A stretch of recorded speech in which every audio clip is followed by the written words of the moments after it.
বলতো উন্নয়নের কথা, সেই তৃণমূল ফ্লাইওভার তৈরি করছে, জগন্নাথ মন্দির তৈরি করছে। বিজেপি কি তাহলে তাকে বাধ্য করলো তৃণমূলের ইস্যু? অবশ্যই বাধ্য করলো, এটা কোনো ভুল নাই। এটা প্রতিযোগিতা চলছে, রামনবমীর প্রতিযোগিতা চলছে, বিজেপি ভার্সেস টিএমসি। কার রামনবমী কত বেশি জমকালো, কত বেশি ডিজে বাজছে, কত বেশি নৃত্য হচ্ছে, কত বেশি তরোয়াল দেখা যাচ্ছে, তার একটা প্রতিযোগিতা হচ্ছে রামনবমী নিয়ে বিজেপি আর তৃণমূলের। চলে আসুন হনুমান জয়ন্তী, সেখানেও কে কত লাফাতে পারছে, কে কত বেশি ডিজে বাজাতে পারছে, কে কত বেশি জয় হনুমান বলতে পারছে, তাই নিয়ে একটা প্রতিযোগিতা। এবার মন্দিরের প্রতিযোগিতা। ভোটের আগে নরেন্দ্র মোদী করেছিল রাম মন্দির প্রতিষ্ঠা, ভোটের আগে দিদি করছে জগন্নাথ মন্দির প্রতিষ্ঠা। আমরা ছোট থেকে মা বাবার কাছে শিখে এসেছি, ঈশ্বর তোমাদের প্রাণ দিয়েছে, মা বাবার মধ্য দিয়ে ঈশ্বর তোমাদের প্রাণ দিয়েছেন, আল্লাহ তোমাদের প্রাণ দিয়েছেন। আমরা সবাই জানি ঈশ্বর আর আল্লাহ আমাদের প্রাণ দেয়, আমাদের জীবন দেয়, তাদের জন্য আমরা জীবন পেয়েছি। আজকে ভারতবর্ষে ভগবান রামকে জীবন দিচ্ছে মোদি, আর ভগবান জগন্নাথকে জীবন দিচ্ছে, প্রাণ দিচ্ছে কে? দিদি। তাহলে আগামী দিনে মোদি আর দিদি পরিচয় হবে, তারা দেবতাদের প্রাণ দিচ্ছে, দেবতারা আমাদের প্রাণ দিচ্ছে না। আমরা কোথায় যাব?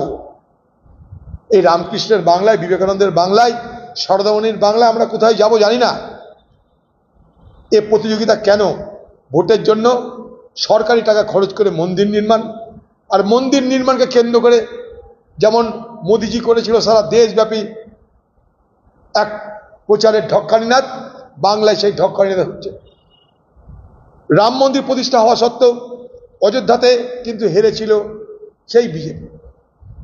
দিদি জগন্নাথ দেবের মন্দির করলেই আপনি পার পেয়ে যাবেন এমন ভাবনা দ্বারা প্রভাবিত হবেন না। জগন্নাথ দেবকে আপনি উড়িষ্যা থেকে হায়ার করে নিয়ে এসছেন পশ্চিমবঙ্গে। জগন্নাথ দেব বেশ ছিল পুরীতে সমুদ্রে দাঁড়িয়ে, দিদি বললো না ওখানে থাকাবেন, আমি হায়ার করে নিয়ে আসবো তোমাকে। কেন? আমার ভোটের দরকার ভাই, এখন চলো কন্ট্রাক্টে চলো। চলে এসছে জগন্নাথ। কি হচ্ছে বাংলায় বলুন? এটা কি বাংলার রাজনীতি? প্রতিযোগিতা হোক কে কত বেশি মানুষের চাকরি দিল, প্রতিযোগিতা হোক কে কত মানুষের জীবন দান করলো, প্রতিযোগিতা হোক কে কত বেশি শিল্প স্থাপনের ব্যবস্থা করলো, প্রতিযোগিতা হোক কে কত শিক্ষা প্রতিষ্ঠান গড়ে তুলল। তা না, আমি মোদির থেকে বড় মন্দির করলাম। মোদি যদি হিন্দু হয়, আমিও কম হিন্দু না। তু মাই শুরু হয়েছে বাংলায়, তু মাই চলছে।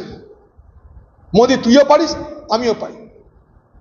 বিধানসভার মধ্যে বলতে হচ্ছে আমি বাংলার মুখ্যমন্ত্রী, আমি ব্রাহ্মণ সন্তান, আমার মাথার পিছনে শিব থাকে। তো দিদি এখন শিব নিয়ে জগন্নাথ দেব দিদি পড়ে আছে। কি করতে পারি আমরা বলুন? এ বাংলার এই দুর্দশা দেখতে হচ্ছে, দুর্ভাগ্য আমাদের।